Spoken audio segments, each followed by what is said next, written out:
Yo, what's up? This is Jay Dennis, and we're back with another Ranked and Reviewed. And today we are doing Metalcore Titans, As I Lay Dying, or as Arnold once said, As I Lay Crying. If you listen to Tim LaBesse's side project, Austrian Death Machine, you'll know what I'm talking about. We're doing their 6 studio albums dating back from 2003 up until their most recent release in 2019. I'm not doing the Long March or the Beneath the Encasing of Ashes. Even if I did, that would probably be their bottom album, but I did listen to it. But I'm primarily doing their main 6 studio albums. The Long Road one was mostly like remixes and remasters and like as little like compilations. So that's why we're doing these 6. I'm listening to them on again, off again since I think 2006. In my sophomore year of high school, when I really started getting into like the heavier metal music. So around the same time I got into Killswitch, Trivium. One of my best friends who lived across the street from me was really getting into hardcore music, but some of the Christian metalcore seeped its way into it. So he was talking about like Under Oath, Norma Jean, but he was also into like Still Remains, and then he had As I Lay Dying's Shadows Are Security album, which I never really understood the whole, oh, I like this band, but if you like this one, you're a poser. It's like, Shadows Are Security is only so different from an album like Trivium's Ascendancy. I know they're different bands, the albums sound different, but just the overall genre, there's a lot of overlap. So when I had told my friend that I'm getting into the heavier stuff too, I like Trivium, he just like looked down on me, and then that's when I realized our friendship wasn't gonna work out. Seem to have a lot of anecdotes like that. But at any rate, I've been listening to them on again, off again since my sophomore year of high school, so like 15 years now. Much like the last Ranked and Reviewed of Breaking Benjamin, just 6 solid albums here. I probably like As I Lay Dying more though.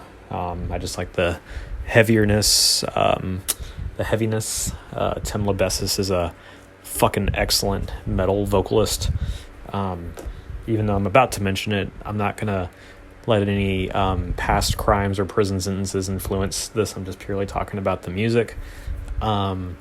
Nick Hippa, I think is his name, and other musicians in this band are just freaking phenomenal. The guitar work is awesome.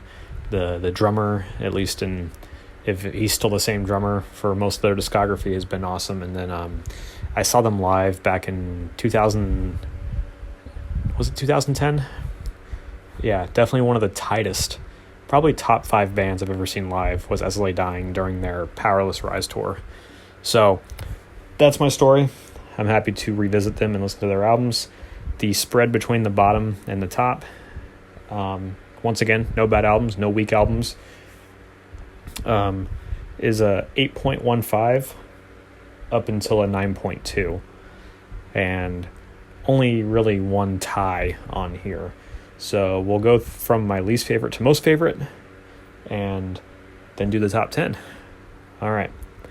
So, and I'm out of these 6 albums, I'd say I was very familiar.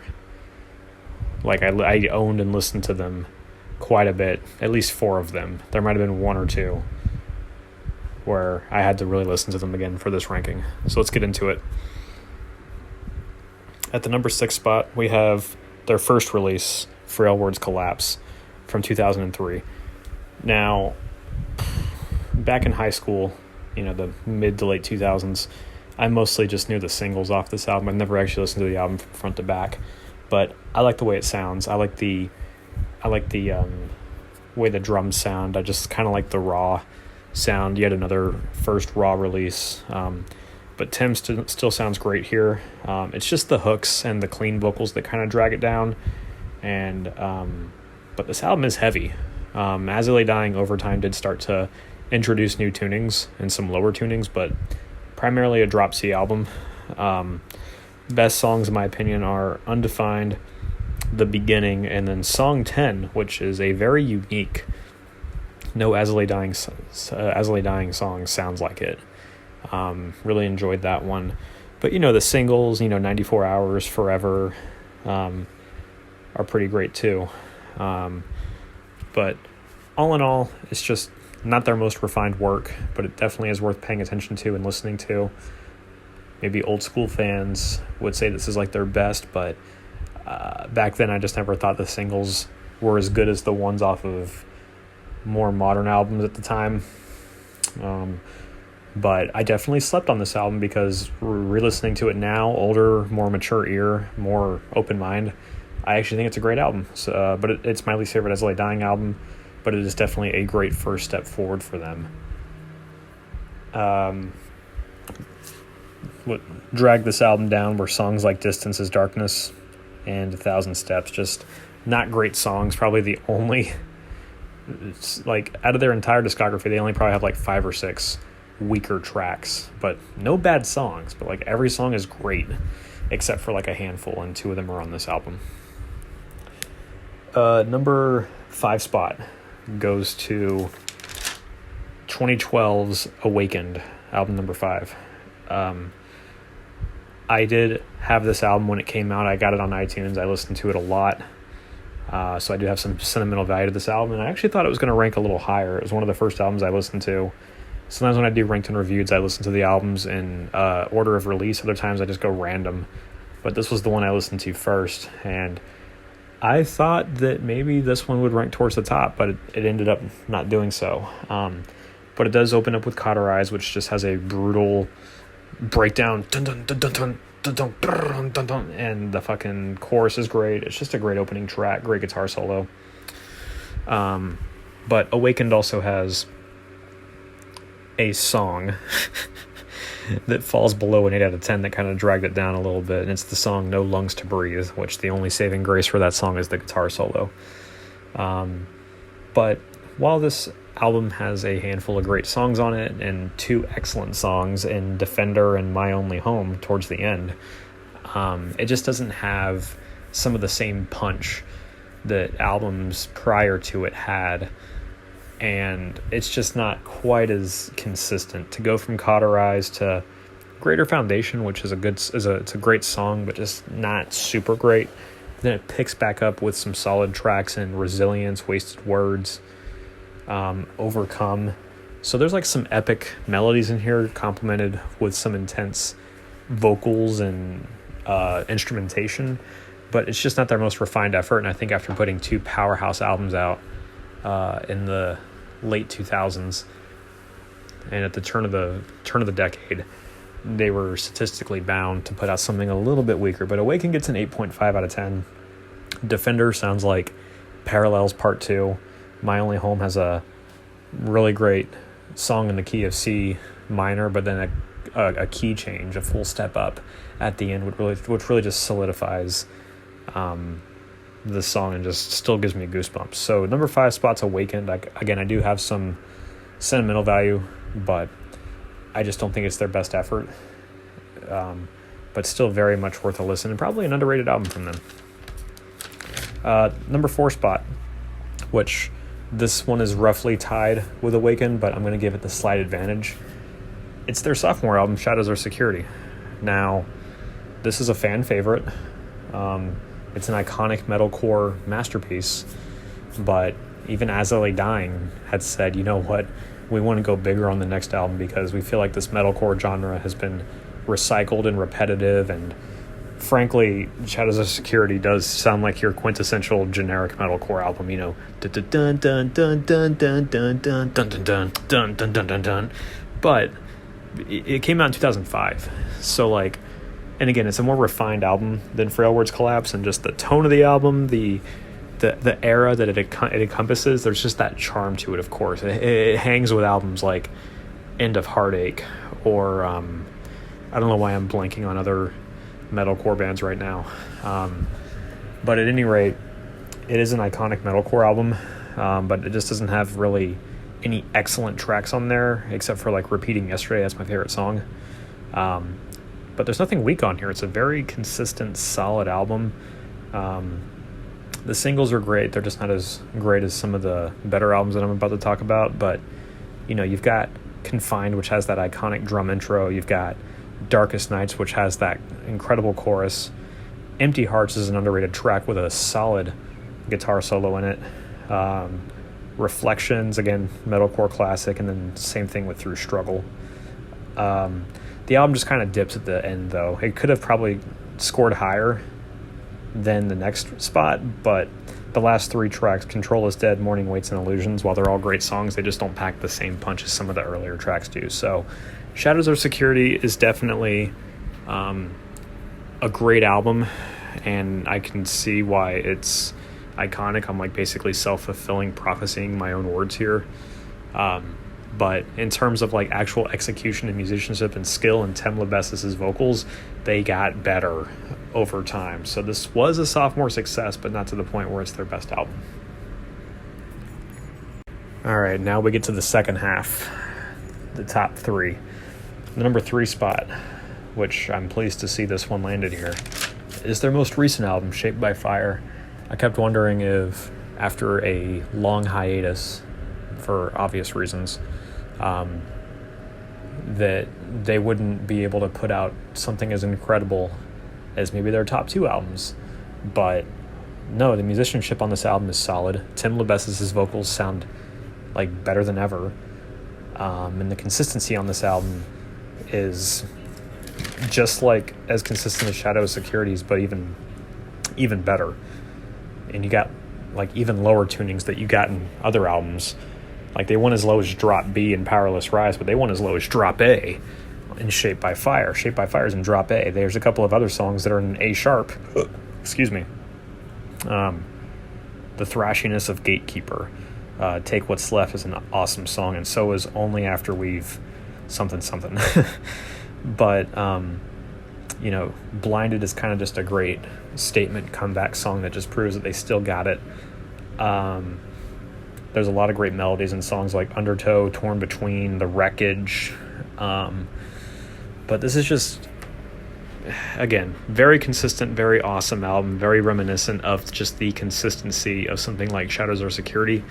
But there's nothing iconic on this album, so that's why it doesn't sit at the number 1 or 2 spot. But it is a great comeback album. They did not disappoint. I did listen to it a few times when it came out, and when I went to do this ranking, I was like, oh shit, I hope, like some other bands, their most recent effort isn't where they kind of fell off in quality. That is certainly not the case here. Shaped by Fire, while only marginally, is better than the last 3 albums that I just mentioned. Number 2 spot goes to, now we're getting into the real sentimental shit right here. Number 2 spot goes to their 2010 release, Powerless Rise, which I got when it came out. I still have the album.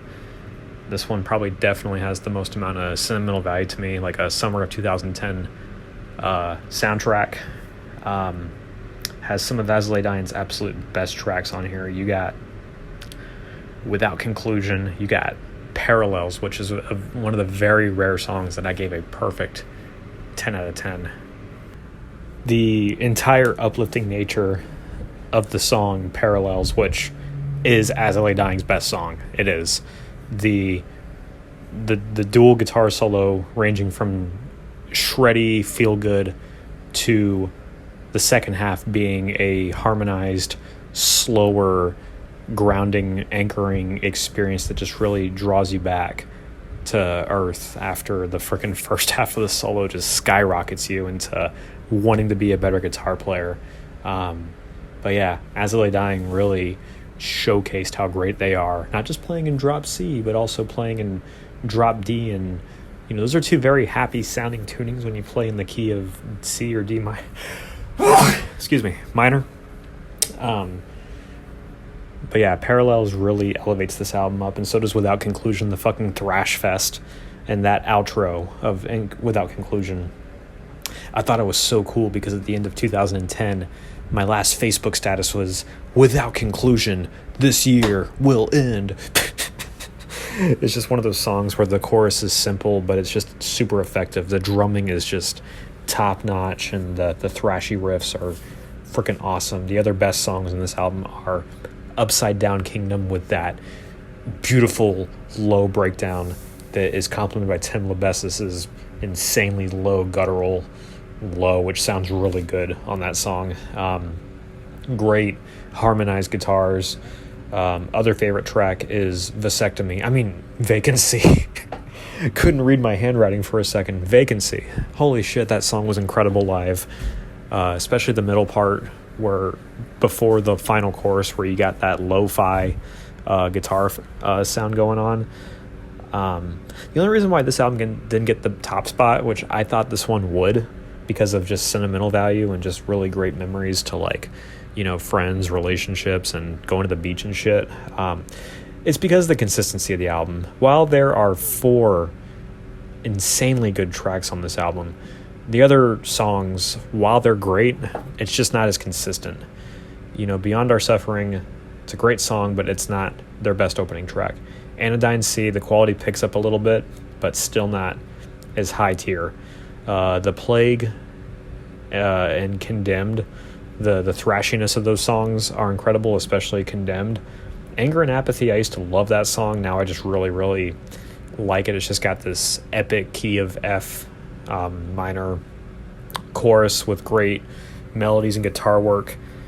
Only Constant is Change is the weakest song on the album, but it's still great. And then the closing track, Blinding a False Light, is pretty damn epic, especially when that drop B bridge kicks in. So Powerless Rise, they definitely do a lot of different tunings. They do fucking C, D, C sharp, and B, all the drops. And they just really do a lot of good melodic and thrashy stuff here. But as great as it is, as much as I love it, as almost as it's an excellent 9 out of 10 album, it just does not stack up to their best album, which is 2007's An Ocean Between Us. This is their most cohesive, consistent, powerful, and of course there's the sentimental value too, but just the improvement. You know, if you look at what they said after doing Shadows of Security and wanting to tighten up and do better, the drive they had in An Ocean Between Us to really step up their game on the drums and on the guitar and not just write generic metalcore, it really came out swinging with this album. You got Nothing Left, which is not the best song on the album, but it does come out heavy, you know, especially with the guitar solos. You got some high quality follow-ups with the title track, Ocean Between Us, and then the thrash fest that is Within Destruction. But the quality really starts to pick up with Forsaken, just that epic intro. Like, you cannot mess with those octave chords and just the whole ambiance of that intro. I keep saying thrash fest, but Comfort Betrays has to be As I Lay Dying's heaviest song. That song is blistering. I listened to it 1 trillion times, if that's mathematically possible. I listened to that song 1 trillion times my junior year of high school. That song fucking slays. It slows down with I Never Wanted, but that is a phenomenal song, and so is Bury Us All, even though that's the weakest track on the album. Bury Us All is the worst track on An Ocean Between Us, is better than like half of the tracks on their other albums. But it's the back half. It's the last 3 tracks. Unlike Shadows Are Security, the last 3 tracks of An Ocean Between Us really elevate the album and really solidify it as the number 1 spot. You got their second best song, Sound of Truth, another freaking drop D classic with incredible guitar solos. It was almost a perfect song. I can't be that liberal with giving out perfect scores, but Sound of Truth, 9.8 out of 10. The guitar solos, the fucking da-na, da-na, da-na, da-na, and the fucking harmonies. Wrath Upon Ourselves, the freaking aggression, the freaking dissonant chords in the intro, the guitar solos between the verses, and just it's a guitarist's wet dream. Wrath Upon Ourselves, definitely one of the best songs, and especially the chorus, it's just so epic. And then it leads perfectly into the closing track, which is This Is Who We Are, which could have been their best song. You got that great tapping intro, you got a catchy chorus, you got solid verses. It's just, I don't think it's their best chorus compared to like Sound of Truth or Parallels or even Wrath Upon Ourselves, but you got 3 songs north of a 9.5 out of 10 closing off this album. An Ocean Between Us just gets progressively better as you listen to it from start to finish, and it gets a 9.2 out of 10. An Ocean Between Us, sentimental value, but just overall, consistently, objectively, their best album, especially for where they were at in their career, putting out high-quality metalcore that was not generic in 2007. So let's review. From 6 to 1, Frail Words Collapse, Awakened, Shadows Are Security, Shaped by Fire, Powerless Rise, and An Ocean Between Us. And my 10 favorite As I Lay Dying tracks are Repeating Yesterday, My Only Home, Defender, Without Conclusion, Vacancy, Comfort Betrays, This Is Who We Are, Wrath Upon Us, Sound of Truth, and Parallels. So yeah, you had like fucking about half of my top 10 being from An Ocean Between Us. There was a song off of every album in my top 10 except for Frail Words Collapse and unfortunately Shaped by Fire. But Shaped by Fire's got some pretty great songs. So thanks for listening, guys. Be sure to subscribe to the channel. I try to make these videos a little quicker, but I just love talking about this shit. So I'm basically reviewing 6 albums. So what are you going to do? Comment what you agree or disagree with. What albums do you like better or worse? What are your favorite tracks? Do you have any great As I Lay Dying stories, seeing them at Warped Tour or whatever? And be sure to check out the rest of the Ranked and Reviewed playlist where I talk about other metalcore titans like Killswitch Engage, Unearth. I do other subgenres like nu metal, probably some thrash here and there. I've done Slayer, Megadeth. I've even done a couple of pop artists and rap. You got Eminem and Taylor Swift on there also. So be sure to check it out. If that's not your speed, there's plenty of metal. Peace.